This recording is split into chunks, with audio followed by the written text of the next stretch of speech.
Blessings, good evening. Today is Tuesday night, so we have some questions have come in to be answered.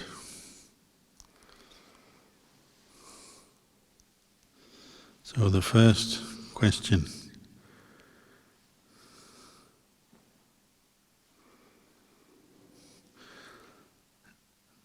Thank you, Ajahn, for the timely Dhamma. I see that if there's no craving or yearning, I can usually be able to be present in the moment. What does one do when mindfulness drifts away? Bring it back. Easy. That's why we practice mindfulness, because we do get distracted so easily. One thought comes up and straight away we're lost, following one thought after another, trains of thought, memories. We hear a sound and we get interested in that. We smell something, we get interested in that. We feel something in our bodies, we get interested in that. This is why the Buddha said we have to learn to practice sense restraint, indriya samvara, learning to guard the senses with mindfulness and bring up mindfulness. And we usually practice mindfulness particularly with meditation objects, such as the breath, or recollecting the Buddha, or any of the other meditation objects. But you can also be mindful of your posture, mindful of many different things as a way to strengthen your mindfulness so it's more continuous, and to give up this habit of endlessly following distraction. But really, to develop mindfulness, you need a whole range of practices. Listening to Dhamma reminds you why to practice mindfulness and what the benefits are. Practicing meditation, and also lifestyle. Well, you notice that some activities you maybe have a weakness for, so you're involved with that activity, your mindfulness will go out of the window straight away. So some people have a weakness around food, say, or socializing, so conversation. As soon as they meet another person, they've got to be talking, and they're not very mindful of what they say, maybe. Some people, it's entertainments, computers, mobile phones, straight away the mindfulness goes. Just depends on your character, your personality, but you have to look at that part of it as well. What things distract you, what things pull your attention. This is why monasteries are not particularly exciting places, because everyone is practicing mindfulness, so you don't want too many extra distractions. Our untrained mind is already enough. So you don't want too many entertainments around, noises, sounds, music. You don't want to be eating many times a day. You don't have parties in monasteries, you don't play sport. All these things which we often call relaxation also tend to stimulate the mind towards distraction as well. And probably number one, for most males, the number one distraction is women. So monks live with other monks rather than with women. If you're a nun, then men tend to be a distraction, so you live with other nuns. Generally that's the case.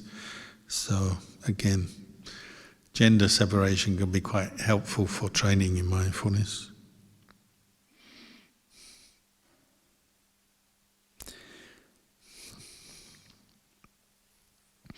It's not just the things we like that make us distracted, it's also the things we don't like.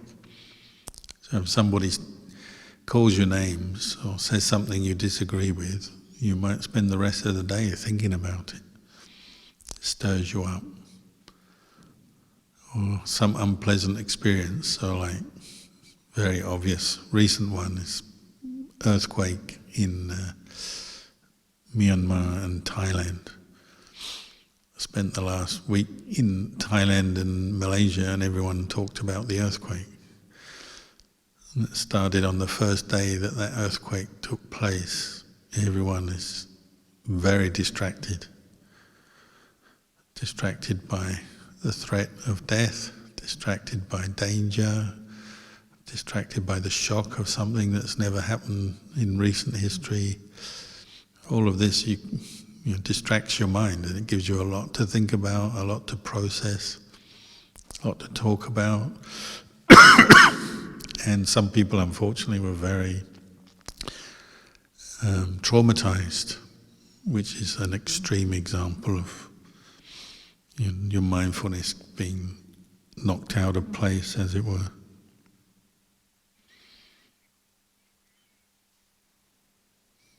Another question. Dear Ajahn, at the age of 28, I have only just become aware of the consequences of being too polite and trying to help everyone I can. It leaves one resentful and drained when those attitudes are not reciprocated. I have even felt let down at monasteries when I am excited to see the monks but don't get the response I was hoping for. As I write this, I can see that this is purely my own internal problem. But I think many well-meaning people face similar issues, and that in a community that emphasizes metta and mudita over and over again, there is not an equal amount of guidance on how to protect oneself in the world. Can you please speak to this? Well, you didn't mention karuna or upekkha of the four Brahmaviharas. You mentioned metta and mudita. Perhaps you need a little bit more upekkha to go along with your practice of the Brahmaviharas, so that when you meet the person who doesn't respond in the same way as you were expecting or hoping, then you can cope with it because you maintain your own upekkha. So this is something that comes up in monasteries, how to cope with different kinds of people. A monastery is a place where many different people come to visit or train or live, some short-term, some long-term. So sometimes you need to have a lot of equanimity, because some people will not respond to you in the way you expect or want. It doesn't necessarily mean they're wrong. Maybe your expectation is just leading you into the trap of suffering.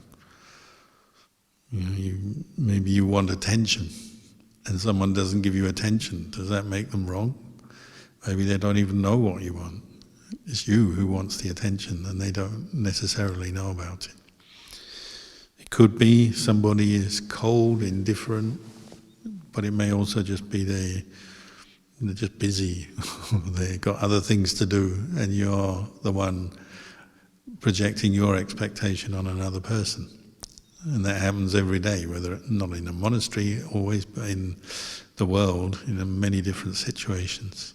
People, sometimes they ignore each other, sometimes they are cold to each other, sometimes you help someone and they don't help you back, or they're not very nice back to you. You get every range of human behavior. So I usually suggest, well, when that happens, try to be patient and maybe reflect back on your own behavior. Do you do that to others? Because sometimes we see things in other people's behavior that we don't like maybe, but we've already become aware of it from our own behavior. And when we criticize others, maybe we forget to look at ourselves, or maybe our criticism of others is very easy, but we don't criticize ourselves very easily. That may be the case, maybe not, but that's a good starting point. If you notice something you feel is not right in another person's behavior, well, come back to yourself. Can I do that? Do I do that? Have I ever done that? Then if you are getting annoyed or angry with them, then maybe that anger will lessen a bit, because you realize, well, you also are not perfect and they're not perfect. You might be able to forgive them more. If it's a constant thing, somebody is always not reciprocating your help, they're not appreciative, they may even be hostile even though you've helped them. Well, you learn from that as well, and if it keeps going on, well, maybe you avoid that person or you just leave them be. You know, could be a person, could be an animal, like you have some animals, if you go and mess with them, then they bite you. So you just learn to leave them alone. Even if you're feeding them, you know, maybe a dog or something, you feed it every day, but if you go and stroke it, it bites you. So you still feed it, but you just leave it alone. Some people are the same. They're just unhappy in themselves for whatever reason. So you can help them up to a level, but maybe don't expect too much from them because they're very unhappy people. It happens. So life is about learning. Dhamma practice is about learning, partly about cause and a result. So if you help others, you learn through the results of that. And you also learn about yourself and your expectations. So if you help someone and they don't reciprocate your kindness, does that mean your kindness is diminished? No, the good karma you've made is still good karma. If they don't show appreciation, well, that's a separate issue coming up from them, and maybe it's a sign they have their own suffering, their own problems, whatever.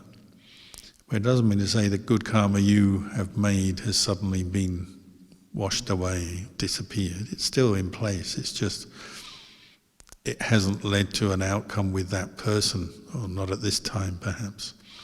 But it's still good karma, and it's what's the alternative? People are not showing you kindness in reciprocation for your kindness, so you're going to stop being kind. Well, that means your life will probably go down and not a very good spiral. You give up kindness, and so other people are certainly not going to improve. So sometimes you have to be very patient. Don't you? You practice kindness, it's not reciprocated. Well, just if you still think it was a good thing to do, a right thing to do, then just carry on and be patient, but manage your expectations. It's better to be kind, helpful to somebody even when they don't reciprocate it. But how much time and energy you give to them, well, yeah, of course, it depends on their behavior as well.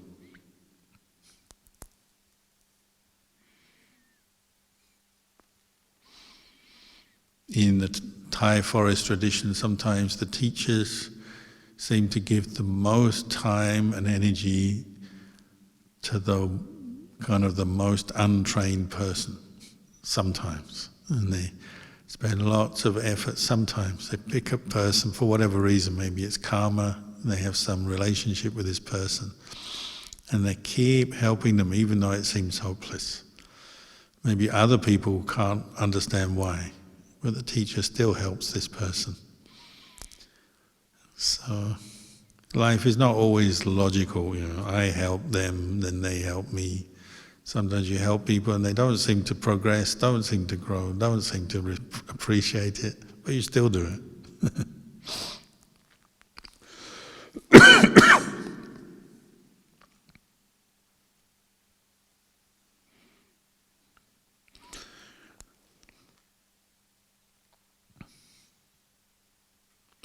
Another question. I've noticed that for those very senior Ajahns and Lumpurs, they usually don't request things, or even if they do, they request something very simple. Oh, hold on, I've lost my place here.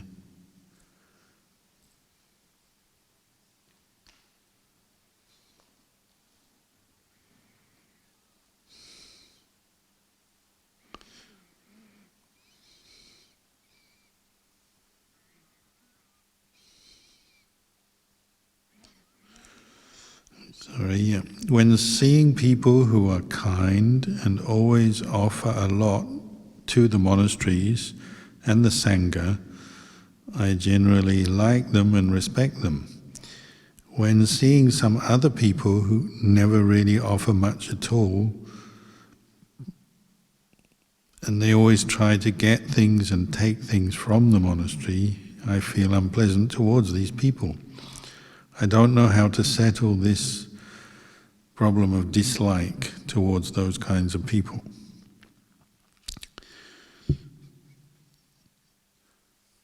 Well, like many aspects of practice, I guess you have to come back to the present and ask yourself this mental state of dislike, even directed towards people who may or may not be behaving the best. Is this a cause for your happiness or suffering? I mean, you're suffering, aren't you, by reacting negatively to those people's behavior. You're making yourself miserable. The more you look at them, think about them, dwell on them.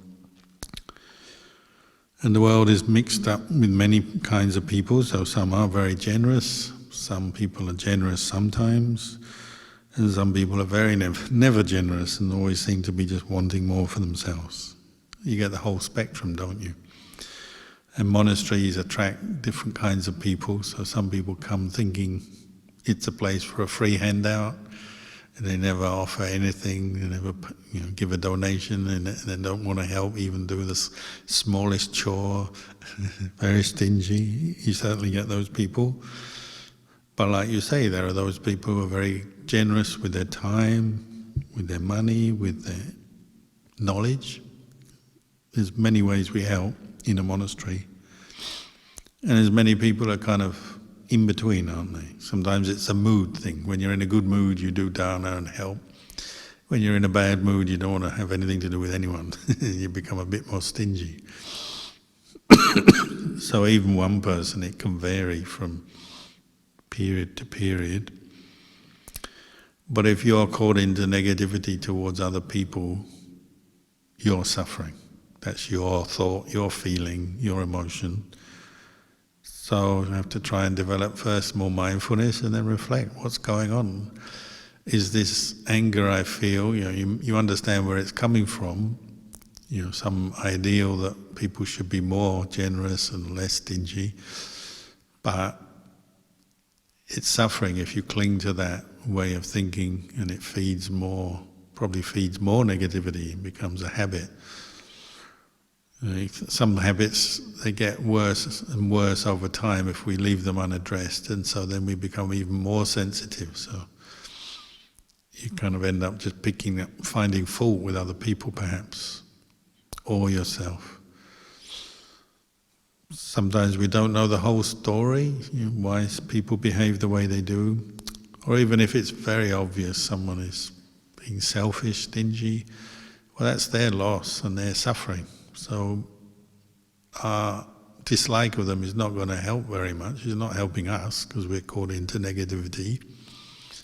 It's not helping them because if they meet your negativity, you talk to them or you give them a glaring look when they're not being very kind in a situation or not generous in a situation, and you sort of make it obvious that you dislike them, that's probably not going to help them grow or improve. It'll just make them more defensive maybe, and there'll be less cooperation, maybe things will get worse. So particularly in a monastery, but just generally in life, we have to practice a lot of patience, compassion, and if someone is behaving in an unskillful way, and we've recognized or seen that, sometimes we have to just be patient. Maybe there's something we can do to help them see where they could improve, but sometimes that's not possible. And in a monastery, the whole point is a monastery usually has a sangha of a few or many, and there's usually a teacher or a number of teachers in a monastery. The idea is we'll steer people to the teachers, so then the good environment, the teachers and their words can help people to train, to grow and change. And most people change for the better the longer they're in a monastery. Not always, but mostly they do. So you also have to trust in that process and give people time. So they may start off stingy, just through inexperience or unawareness of their own habits. But over time they can change, and some people become very generous. So partly you have to trust in the place, the teacher, the Sangha, and leave it up to them. If you're not the teacher or the Sangha member, then really it's not up to you anyway, is it? You're a trainee or a visitor, then you have to be very patient and humble, and then you do have to put up with different people in a monastery, and that's where you often learn, isn't it? You learn how to set aside your preferences, develop more mindfulness, more equanimity, reflect on things, and keep going.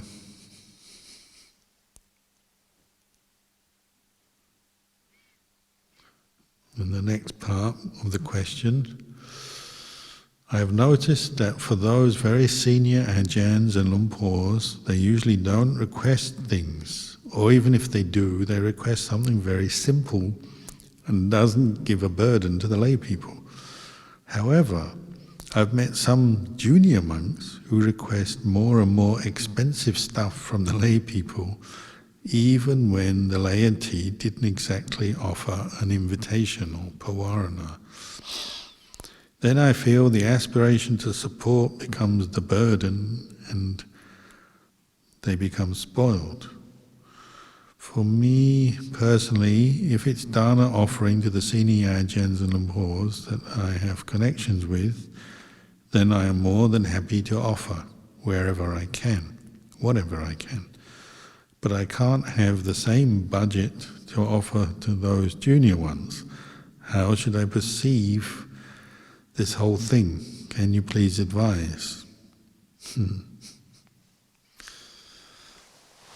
Well, again, monks are learning just as lay people are learning. So this is why Ajahn Chah's sort of basic training for monks, he said, be one who is easy to look after.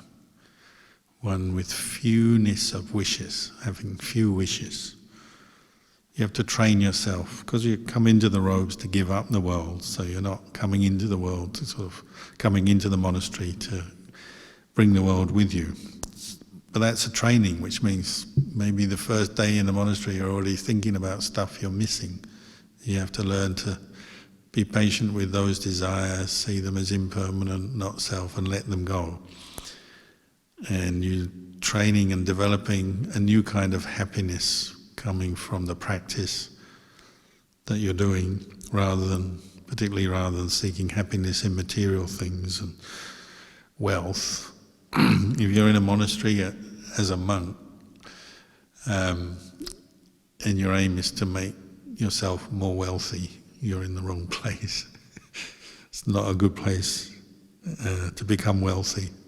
And like you say, if you really tried to get wealthy, personal wealth, you'll annoy a lot of people and struggle and be very dissatisfied probably. So it's a place for letting go. Having said that, we all have some needs, so sometimes individuals have a need, or maybe there's a need for the community. Sometimes we do purchase things or buy things, get things for the monastery as a whole.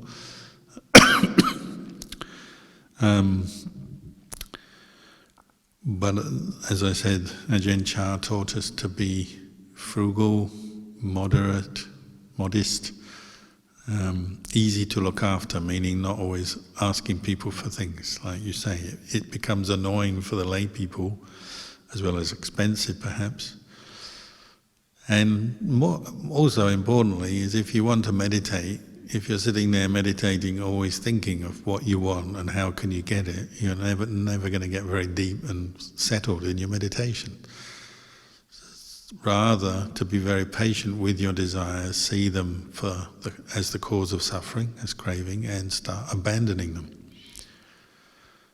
The bottom line when you ordain as a monk is you are allowed to wear rag robes, so you can't even guarantee you'll get factory-made, nice quality cloth.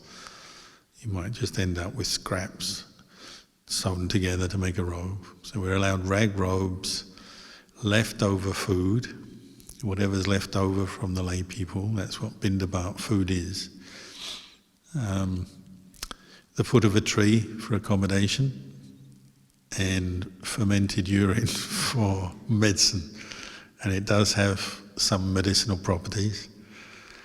That's the bottom line as a monk. That's what you can, if you're so inclined, if you want to go on a protest march saying, I want better pay as a monk, you can ask for better rag robes, better leftover food, better foot of a tree, and better fermented urine. That's all we're allowed to ask for or expect. It's not very much.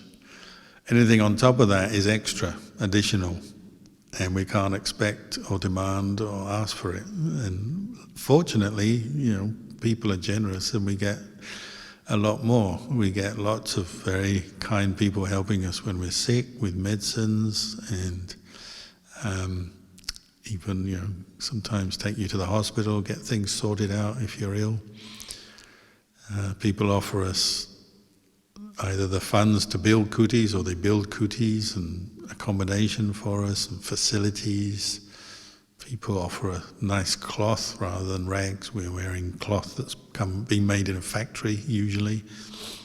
And then food, often much more food than we can eat, and good quality food is regularly offered. And that's quite standard all over the world, I think.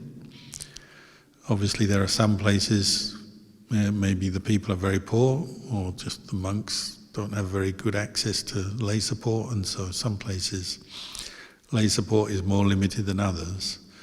But generally, in this day and age, monks get offered more than they need, generally, I would say. So if you're learning to get by with fewness of wishes, it's easy, because there's more than you need most of the days, most of the time. In my lifetime, things have changed a lot, and I've been a monk 40 years, and so I've had a few times when things were a bit thin or missing, or the support was not that great, but not for that long, only for short periods of time. And generally, as I said, we're overwhelmed with support. But still you have to work with your mind, don't you? Because even whether there's a lot of support with the requisites or a little, part of it is just your mind. What does your mind do? And if you're caught into craving, the Buddha compared craving to a river, an endless river. Whatever the longest river in the world is, craving is longer than that, meaning it'll just keep going. So if you fall into craving, I want this, I need that, and it's possible, especially with the multitude of things you can crave in this world. The world is always producing more things, ever more refined, ever more elaborate, ever more newer things, newer brands, newer this, newer that. And there's no end to it, what the world can produce. So then your mind, if it gets locked into that, it's just caught into endless craving. Oh, I need this, I want that. To be happy, I need this. To be healthy, I need that. And so it is possible for craving to take over the mind, and even if you've been well supported, maybe it's still not enough and you need more. That's one of the dangers a monk has to look into and guard against through the practice, becoming more mindful and working out strategies and ways to deal with the craving of the mind. That's very fundamental to our practice as monks. And really as lay people as well. It's just out in the world as a lay person, it's even harder to keep tabs on it, because say you're out there earning money, traveling, meeting people, buying things, shopping and all that. Craving is constantly being satisfied as well as coming up. the whole point in a monastery and monastic training, the Vinaya, monastic training for monks and nuns, is that it's limiting you, limits your cravings, so it will come up, and it will sometimes come up very strongly. You'll feel frustrated because you've got some old desire coming up. I need this, I want that, or I haven't had that for a while, or what I've got is not good enough, I need better. It will come up, and the practice we do almost like exposes it, reveals it. And so you have to be patient with your own mind and practice. And that's part of the practice, not just in meditation, but like you say, in daily life. And so we do have rules as monks, how we interact with lay people, what we can ask for, who we can ask from.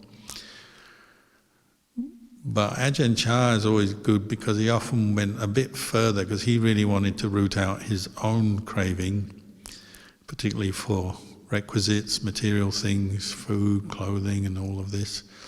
So he had one teaching which I heard my first year in a monastery, and I've always sort of used it if I can. We have an allowance. You are allowed to ask your family for something if you need it. As a monk, you can ask your parents, brothers, sisters, family members if you need something. Whereas anyone else in the world, you can't ask unless they give you an invitation and say, do you need anything? You can't ask for people or just assume that they're willing to support you. But Ajahn Chah said, don't even ask from your family. Just stop asking anything from anybody and just see if you can get by without asking for anything. Especially this day and age when the world is materially more well off. That's quite a good way for a monastic, whether you're brand new or you've been around, try to get by without asking.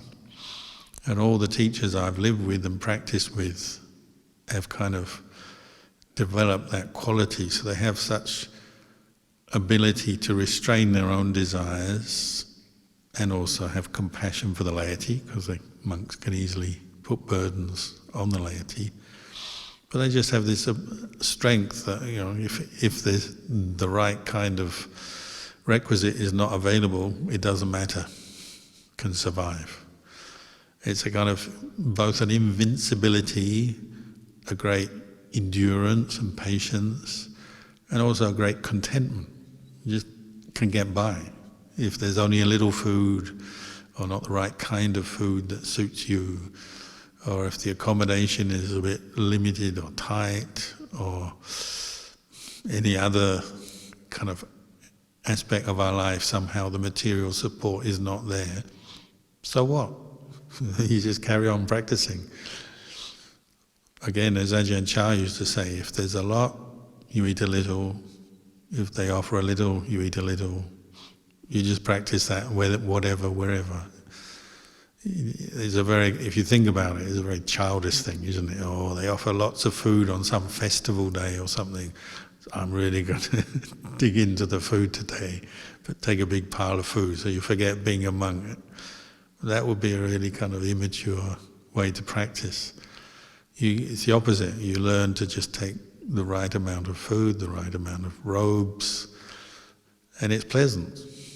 You don't have to think about this stuff. You can get into your meditation and purify your mind by not having to spend a lot of time thinking about what requisites you need. Having said that, you know, monks still, as I said, sometimes in the service of communities. You know, we build halls, we use technology, microphone. Well, this microphone seems like it's probably quite a good one, but it's been here for a long time, I seem to remember. It's a long time since we upgraded our microphone. So, you know, you get by with what you've got. You know, I don't sit here thinking, need a new microphone. I probably could. I don't know if it has some feedback or something, I don't know. But anyway, just an example. You know, there are always more things a monastery could get, but you know, you also learn just to get by with what's there.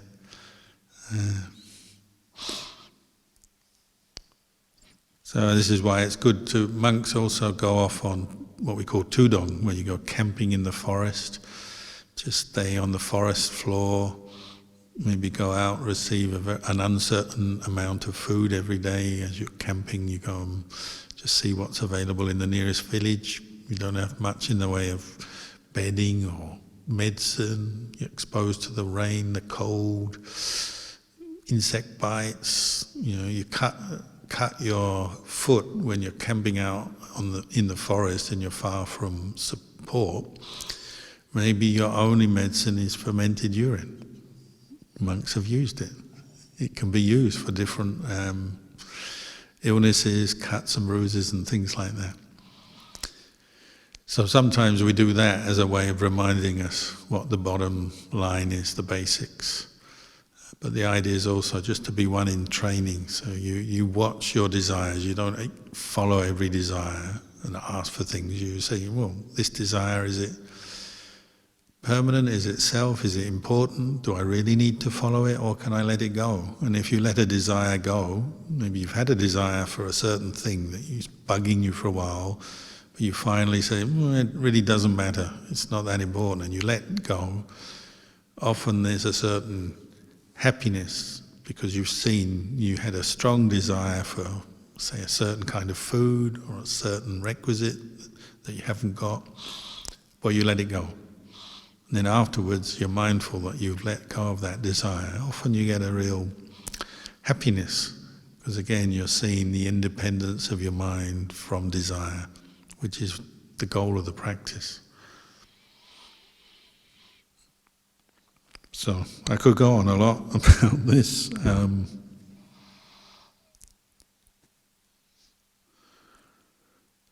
So yes, I mean, partly in our tradition, forest tradition, generally if you're going to offer things, you go to the senior monk and say, what does the senior monk need, or what does the Sangha need?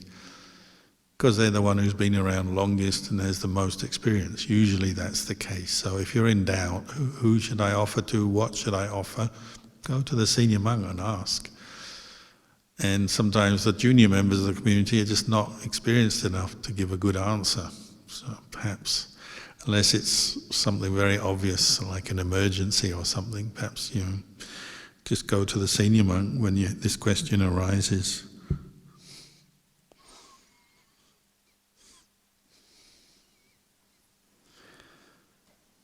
So that seems to be it for this week's questions.